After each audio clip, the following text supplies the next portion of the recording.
September 1st, 1943. Rabaul Airfield, New Britain. Lieutenant Commander Saburo Sakai hovered his hand above the intelligence summary. With one good eye, the other taken by American gunners a year before, he read lines that made him laugh aloud inside the muggy operations tent. The report claimed the Americans had built a new fighter as heavy as a bomber and as wide as a transport. They called it the Hellcat. Our intelligence put its weight at roughly twice that of a Zero. Another stumble in American airplane design. The note seemed to say, through the tent flaps he could see his A6MOS parked on the pierced steel matting, sleek, responsive, lethal. For 2 years, these machines had lorded it over the Pacific skies. British Hurricanes, American P-40s, and Dutch Brewster Buffaloes had all been outmatched by the Zero's guns. This swollen Hellcat, the Americans' latest effort, appeared destined for the same fate. What Sakai and the other naval pilots filing in for the morning briefing did not know was that in 30 days that supposed failure would begin the methodical destruction of Japan's naval aviation. The F6F Hellcat would go on to post a 19-to-1 kill ratio, 5,223 enemy aircraft destroyed against only 270 lost in aerial combatry casting, carrier warfare, shattering Japanese air power, and exposing fatal assumptions beneath the Zero's dominance. An airplane that looked ungainly and flew heavy would rewrite the arithmetic of air supremacy. Within 6 months, the very men now mocking the intelligence bulletins would be drafting final letters home, aware that meeting Hellcats carried near certain mortal risk. The Imperial Navy's confidence in September 1943 was not swagger. It was a calculation soon disproved. Since December 7, 1941, the Imperial Japanese Naval Air Service had recorded astonishing combat ratios. At Pearl Harbor, they lost 29 aircraft while destroying 347. In the Philippines, 7 losses against 103 destroyed. Over Darwin II, lost versus 30 enemy aircraft downed. The British Far East Fleet's air arm had been smashed. The Dutch East Indies Air Force collapsed within days. At the heart of this dominance flew the Mitsubishi A6MO, a fighter that altered expectations of design. When captured Zeros were tested by American engineers in 1942, the figures seemed unbelievable. A fighter with bomber range, the nimbleness of a biplane, and the firepower to annihilate what it met. Warrant Officer Hiroyo Nishiwaju would become Japan's top ace with 87 confirmed in a recovered diary that flying the Zero was like wearing wings. That the machine answered thought as much as control inputs. American aircraft, he wrote, handled like trucks, strong but cumbersome, built like cars, heavy, overbuilt, wasteful. That edge sprang from an extreme design philosophy. A special super duralumin alloy produced an airframe about 30% lighter than comparable American types. To save weight, pilot armor was omitted, self-sealing tanks were avoided, and radios were sometimes removed, every ounce sacrificed for performance. So when early reports of the F6F Hellcat arrived in Japanese intelligence via neutral, Swedish channels in early 1943, the specifications read like propaganda or deliberate misinformation. The Hellcat's listed loaded weight was 12,186 pounds against the Zero's 5,800. Its wing area was 334 square feet paired with a draggy radial engine. It carried 2,400 rounds, extensive armor, bulletproof glazing, and self-sealing tanks holding 250 grams of fuel. Captain Minoru Gender reviewed the sheet at Combined Fleet Headquarters and, in a critique preserved in the archives, dismissed it. The Americans had learned nothing. They were trying to substitute machinery for pilot skill. A Zero would outturn it, he argued. The math seemed to back him. A Zero wing loading of 22 pounds per foot squared implied a 612 feet turning radius, while the Hellcat's 36.5 pounds FT suggested well over 900 feet. So in the turning duel that underpinned Japanese tactics, the Hellcat should be at a severe disadvantage. The first real sighting came on September 30, 1943. Near Marcus Island. Petty Officer First Class Yoshio Fukui, escorting a reconnaissance flight, noticed 6 dark blue shapes climbing from the southeast. His first note mistook them for B-25s on an odd heading. When they swung, he saw the distinctive profile single-engined, a bulky fuselage, wings that looked short for the airframe. First encounter with F6F type fighter, he later wrote, adding that his initial impression was that the Americans had mounted fighter guns on a torpedo bomber frame and were employing standard tactics. Japanese fighter doctrine depended on the Zero's superior turning to slip onto an opponent's tail. Expecting the bulky American fighter to hold its line, Fukui rolled into a diving turn to cut onto its 6. What happened next was unexpected. The Hellcat neither ran nor tried to trade. Turns it climbed the Pratt & Whitney or 2800 Double Wasp, producing roughly 2,000 horsepower, about 700 more than the Zero's Nakajima hauled the Hellcat upward at about 3,500 feet per minute. Fukui tried to follow, but watched his airspeed bleed off as the Zero fought the climb. Near 15,000 feet, the Hellcat executed a hammerhead that put it squarely above Fukui's tail and opened fire from roughly 400 meters. 6 guns, not the 4 we'd assumed, unleashed an unprecedented fusillade. My aircraft took 17 hits in 3 seconds, Fukui later wrote, and only by dropping into a spin did he break free. He barely limped back to Marcus Island with his Zero full of holes. His wingman, Petty Officer Masao, did not return, nor did the reconnaissance plane they escorted. First blood went to the Hellcat Paradox, where bulk became advantage. On October 5, 1943, Task Force 14 struck Wake Island and Lieutenant Yoshio lead 12 Zeros of the 252nd Air Group to intercept what looked like another hit-and-run raid. American carriers had been mounting these nuisance strikes for months and usually withdrew before Japanese fighters could fully engage. But this time things changed. We climbed to 20,000 feet. Shaga noted in his diary. Below them were 12 F6Fs in 3 divisions. With altitude, position, and surprise, they expected an easy victory. What followed smashed Japanese doctrine. As the Zeros dived, the Hellcats did not scatter or try to turn. They stayed in formation and accelerated gently in shallow dives to preserve energy. When the Zeros opened fire at long range, the Hellcats absorbed most of the punishment armor plating, about 212 pounds protecting the pilot and 110 pounds around the oil system, and robust, self-sealing tanks could take dozens of hits. After the Zeros exhausted their ammo in repeated diving passes, the Hellcats counterattacked. Rather than enter a turning dogfight, they used their mass as a weapon, climbing on full power to altitudes where the Zero's engine lost performance. At 25,000 feet, the Hellcat still produced roughly 1,650 horsepower, while the Zero fell to about 900. They came down on us like hawks on speed. Shaga wrote the Hellcat's weight gave them speeds the Zeros could not match. They dove, fired those 6 terrible guns, then climbed away before we could react. 8 Zeros were shot down. No Hellcats were lost. The prophecy of a Mariana turkey shoot was beginning to take shape. By November 11, 1943, at Rabble, the pilots of the 204th Air Group assembled to hear Lieutenant Commander Dao Tanamizu brief them on American tactics. Tanamizu, credited with 32 victories and one of the few to survive multiple Hellcat encounters, told them bluntly to forget their old rules of air combat. Americans had changed the game. He explained what Japanese pilots were only learning too late. The Hellcat was not designed to outturn the Zero. It was built so that turning would never be necessary. Using a doctrine called energy fighting, Hellcat pilots conserved speed and altitude, converting potential energy into kinetic energy for slashing attacks that denied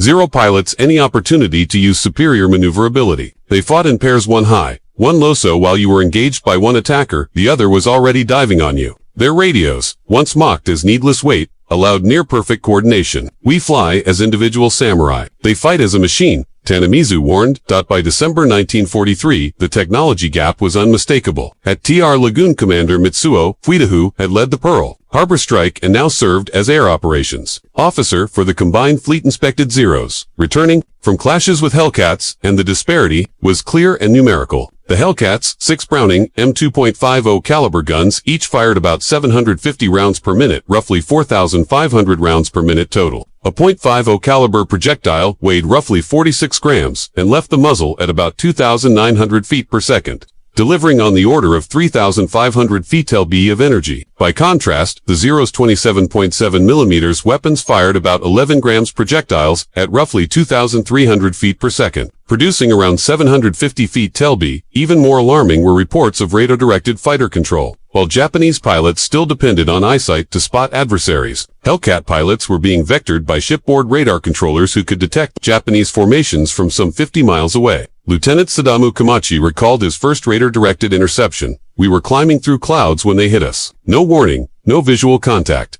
Hellcats plunged down from overhead, lining up exactly on our track with surgical precision. They knew our position, our height, and our bearing. We felt like the sightless fighting those who could see at night.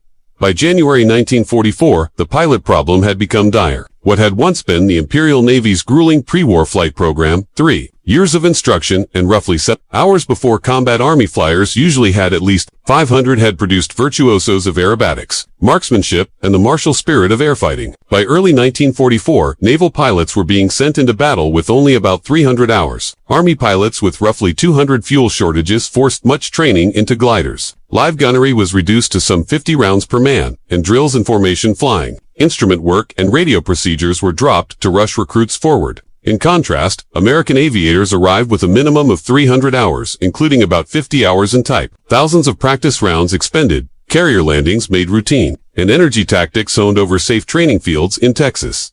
Kasumigara's training officer, Lieutenant Commander Yoshihiro Hashimoto, summed it up grimly in his final report. We were sending children to face professionals. A newly arrived pilot, Ensign Yamamoto, had never fired his guns in flight or flown at night because there was no ammunition or fuel for such practice. He lasted only 7 minutes. In his first real fight, the Formosa Shock, October 12 to 16, 1944, exposed the cost of that decline. Vice Admiral Shigeru Fukuomi threw everything he had at the American carrier raids. Over 700 aircraft, including the last cadre of homeland-trained crews, in Japan proclaimed a dazzling triumph.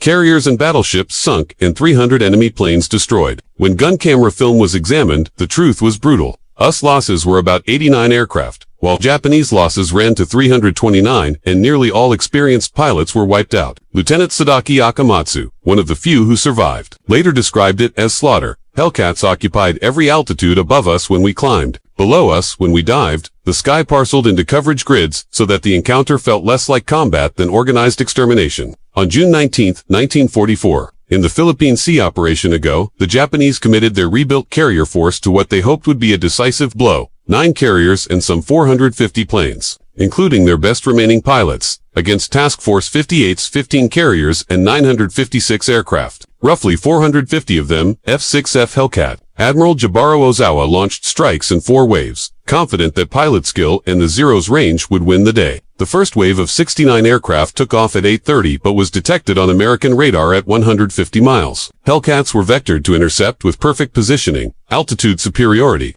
the sun at their backs, and attacks coming from Japanese blind spots. Lieutenant Zenji Arby, leading the escort, saw the American fighters stacked from 20,000 to 30,000 feet, at least 60 of them forming a steel curtain, while his force sat at 18,000. The fight lasted about 12 minutes. Of the 69 attackers, 42 were shot down. Commander David McCampbell, CAG of Air Group 15, claimed 7 kills that day, his wingman Lieutenant Roy rushing 6. As McCampbell later explained, the Zeros tried to turn with them, but the Hellcats refused to engage in turning duels. They made high-side passes, shot an enemy, zoomed back to altitude, and the lagging Zero would stall and be taken by another Hellcat. By day's end, Japanese losses totaled roughly 346 carrier aircraft, plus some 50 land-based planes. American losses were about 30 from all causes. Pilots in the ready rooms christened the encounter a turkey shoot, likening the helpless enemy aircraft to game birds. Commander David McCampbell's single mission record on October 24, 1944, in the Battle of Leyte Gulf, confirmed the reversal of air superiority. Leading 7 Hellcats from USS Essex, he intercepted a formation of 60 Japanese aircraft heading for the American fleet. In a 90-minute engagement, McCampbell accounted for 9 enemy planes, 5 Zeros, and 4 bombers, while his wingman, Roy Rushing, added 6. I ran out of ammunition after the 9th kill, McCampbell noted. His Hellcat took no hits, despite being outnumbered 8-1. 7 Hellcats had routed 60 Japanese aircraft, destroying 15 without loss. Mick Campbell's 2 Ace a Day performances, 7 on June 19 and 9 on October 24, earned him the Medal of Honor and the Navy Cross. A mental collapse followed. In the wake of the Philippine Sea and Leyte Gulf clashes, survivors suffered what Japanese military psychologists later labeled Hellcat psychosis. Admiral Ozawa noted in his report that the enemy's fighter control had done the unthinkable. It had industrialized air combat. Each Hellcat acted less like an independent opponent and more like a part in a vast, coordinated machine. Our men, however skilled, were fighting a system rather than isolated aircraft. The shortage of trained pilots became desperate. By early 1945, Navy trainees received only 40 to 50 hours. Army flyers, 6270, and kamikaze volunteers, roughly 40 to 50 hours total. About a week of instruction. Okinawa, April-June 1945. Operation Iceberg saw desperation turned into countermeasure. Some 1,900 kamikaze sorties were launched at the invasion fleet, and the Hellcat moved beyond fighter role to become the primary shield against suicide attacks. Lieutenant Eugene Valencia, commanding a Hellcat division known as a Flying Circus, downed 23 Japanese planes during the campaign. His tactic of 4 aircraft formations in echelon made traditional Japanese tactics suicidal. We called it the mowing machine, Valencia said. For Hellcats abreast, spaced roughly 100 yards, sweeping through enemy formations at high speed, each pilot covering a sector, then climbing back to repeat the pass. The numbers were stark. Hellcats flew some 38,038 combat sorties, claimed 2,351 kills and lost 249 aircraft, a roughly 9.5 to 1 ratio, and are credited with stopping about 80% of kamikaze planes from reaching their targets. The technological gap only widened. By 1945, the F6F Hellcat had upgrades that made it deadlier. Water injection pushing power toward 2,200 horsepower. Zero-length rocket launchers, beefed-up armor, and the K-14 computing gun sight that automated lead calculations. Even Japan's most famous ace, Lieutenant Commander Saburo Sakai, officially credited with 28 victories, though later estimates put him lower. Met Hellcats in June 1944 and nearly did not survive. I used every maneuver I had honed in 200 combats, loops, rolls, splits s, he wrote, but the Hellcat followed with ease. I lived only because the American pilot made a mistake and failed to jettison his drop tank. The wartime tally was decisive. By the end of hostilities, the F6F Hellcat was credited with destroying 5,223 enemy aircraft in aerial combat while losing 272 enemy fighters, a kill ratio around 19.3 to 1. It produced roughly 305 U.S. Navy aces and accounted for about 75% of all Navy air-to-air victories. Japan paid a staggering human price. Of some 18,000 naval aviators who began the war, fewer than 100 combat-seasoned pilots remained by August 1945. That reality drove a grim calculus. Unable to compete in conventional air combat, Japan increasingly turned pilots into guided weapons. Vice Admiral Tokijiro Onishi, the father of the kamikaze program, framed it in cold numbers. A Zero attacking a carrier in the normal way had almost no chance the Hellcats would intercept and destroy it, but if a Zero became a piloted bomb, the chance of a hit rose to roughly 30%. The pilot died either way. As a kamikaze, his death was given purpose. On October 25, 1944, Hiroyoshi Nishizawa escorted what was recorded as the first formal kamikaze mission, led by Lieutenant Yukio Saiki. During those operations, Nishizawa claimed his 86th and 87th victories, reportedly downing 2 F6Fs. The following day, October 26, 1944, Nishizawa was killed as a passenger aboard a transport shot down by Hellcats from VF-14. Japan's greatest ace felled while unprotected by a fighter. Brought down by the machine he had briefly bested, the final evidence arrived with surrender. On August 15, 1945, Emperor Hirohito's broadcast announced the end. At Atsugi Airfield, Captain Minoru Genda, who had once dismissed the Hellcat as heavy over elegant, listened, surrounded by the shattered remains of naval aviation. Teenage pilots with 40 hours training. Aircraft, jury-rigged from spare parts and near-empty tanks. That afternoon, Ensign Clarence Moore, of VF-31, flying from USS Below, would intercepted and shot down a Yokosuka D-4Y. Judy, after about 2 o'clock p.m. Apparently, the Japanese pilot had not heard the surrender, and 2 short bursts from the Hellcat's 6 guns marked the last aerial victory in the Pacific. When occupation forces arrived in September 1945, the first American planes to land at Atsugi were a dozen F6F Hellcats from USS Yorktown. Japanese pilots, mechanics, and ground crews lined the runway to see those aircraft up close, and Lieutenant Robert Vasu, an ace credited with 19 victories, demonstrated the Hellcat's capabilities to their watchers. His effortless air rolls and steep climbs that would have shredded a Zero left the Japanese watching in stunned silence. You must understand, Vasu told them through an interpreter. This isn't even the plane's full output. With water injection, it gains roughly 20% more power. The airframe is stressed to 13G. I've never managed to break one. After the war, Japanese engineers who stripped captured Hellcats apart confronted the scale of American manufacturing. The Pratt & Whitney R2800 Double Wasp contained roughly 2,840 precision-machined, fully interchangeable parts. Nakajima's engines, by contrast, needed hand-fitting, and no two were identical. Professor Jiro Horikoshi, the Zero's designer, examined the F6F and reached a cutting verdict. Japan had made a fighter suited to 1941, while the Americans had built an aircraft system for 1945 while we honed a blade. They were building an industrial sword. Production itself became a weapon. At Grumman's Bethpage, New York plant, the lines ran day and night. At peak output, a fresh Hellcat rolled off approximately every hour. In 30 months, some 12,275 F6Fs were produced, a scale the Japanese war economy could scarcely imagine. In 1944, Japan turned out about 5,100 fighters of all types, while the United States produced roughly 35,000 that year alone. The assembly system was full of innovations that seemed miraculous to Japanese observers. Color-coded work instructions, continuous shift operations, and tight quality control, so speed did not mean shoddy parts. The strategic effect followed naturally. The Hellcat did more than windog, it rewired carrier warfare, where pre-war doctrine treated carriers as fragile platforms that had to strike first to survive. The F6F let American carriers act like mobile fortresses under a protective fighter umbrella. As Admiral Mark Mitcher grasped, with Hellcats on hand, you did not need to seek the enemy first, you could let them come and destroy their aircraft on your terms. That confidence let us carriers loiter off hostile coasts for extended periods, with far lower risk, Beyond metal and numbers, the Hellcat embodied a clash of national approaches to war. American production and doctrine stressed systems, coordination and preserving life. Japanese military culture, rooted in samurai ideals, and Bushido prized individual excellence, spiritual courage, and the willingness to accept death. The result was a philosophical mismatch. Tactics that relied on refusing a disadvantage central to Hellcat doctrine were almost inconceivable to pilots trained to fight as honorable warriors. When historians and veterans gathered in 1962 to review Pacific air warfare, the verdict was blunt. Captain David McCampbell declared the Hellcat decisive, the machine that won the Pacific Air War. Saburo Sakai answered with sorrowful clarity. The Zero was an exceptional fighter, but the Hellcat was a superior weapons system. Japan had brought swords to a fight won by industrial organization, and only understood the difference too late. The arithmetic tells the rest. Roughly a 19-to-1 overall kill ratio, about 13-to-1 specifically versus Zeros. 12,275 Hellcats produced in 30 months. Perhaps some 6,000 Zeros produced between 1943 and 1945. More than 5,000 American pilots trained on Hellcats and fewer than 100 combat-experienced Japanese naval aviators remaining by August 1945.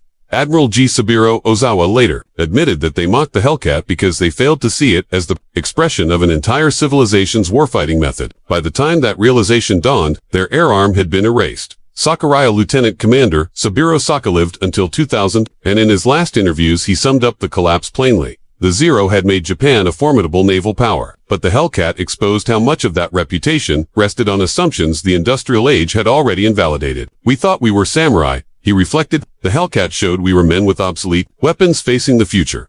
Many Japanese survivors owed their lives to a Hellcat pilot's choice to spare them an ugly sort of mercy that underlined the total defeat. The contrasts are stark and final. The F6F entered service weighing roughly twice a Zero, carrying armor the Zero lacked, driven by an engine Japan could not match, armed with heavier weapons, guided by radar the Japanese often could not detect, flown by pilots drilled on the new doctrine, and produced in numbers Japan could not equal. Each extra pound was not weakness but the protective power of an industrial democracy that could afford to shield its airmen. By the time the laughter at the Hellcat's ungainly looks turned to grim understanding, mockery had become last letters home, scorn became kamikaze, and confidence dissolved into collapse. The Hellcat did more than defeat Zeros, it obliterated a whole way of fighting, and in the end, the Hellcat had the last laugh.